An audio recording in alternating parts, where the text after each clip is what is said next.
महाराज जी, जैसे हम लोग यात्राओं में जाते हैं तो बहुत सारी महिलाएं जो आती है हमारे पास, उनके पास सबके पास एक ही प्रश्न होता है कि हम इतनी मुश्किल से यहाँ तक पहुंचे और उन्हें फिर वो मासिक धर्म वगैरह हो जाता है, तो उस अवस्था में वो लोग क्या करें कि वो दर्शन करें या ना करें?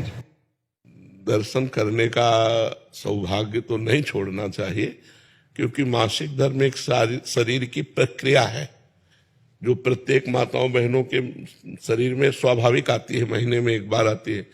अब वो अचानक ऐसी स्थिति आ गई है और बार बार आना जाना हो नहीं सकता, तो हमें लगता है कि स्नान करके और भगवत प्रसादी चंदन जल आदि छिड़क करके भगवत दर्शन कर लेना चाहिए दूर से।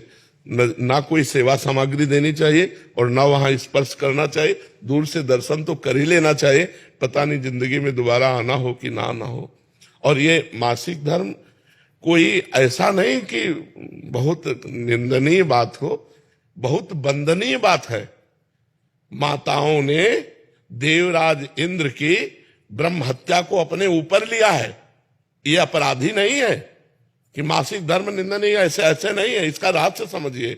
जो माताओं में मासिक धर्म होता है, देवराज इंद्र त्रिभुवन पति है और उनके द्वारा ब्रह्म हत्या बनी वृत्तासुर के मारने की, तो उस ब्रह्म हत्या को ब्रह्म ऋषियों ने विभाजित किया।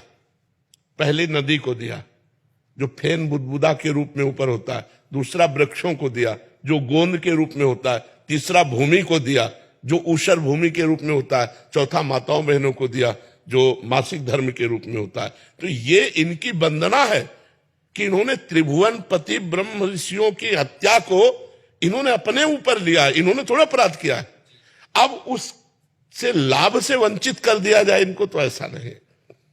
ऐसा नहीं, वो स्नान आदि करके पवित्र होकर यदि दर्शन कर ले तो सौभाग्य, क्योंकि बार बार तो जाना नहीं है।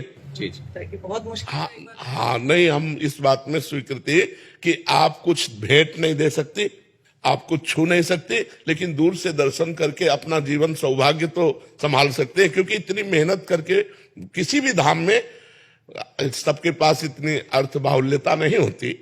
कोई कोई अर्थ की बहुत समस्या से जूझ करके जाता है, कोई शरीर की समस्या से जूझ के, कोई इतने कामों में फंसा हुआ है कि अब वो इस बात से केवल वंचित कर दिया जाए कि हाँ, तो इसलिए हमें लगता है कि उनको ये सौभाग्य मिलना चाहिए।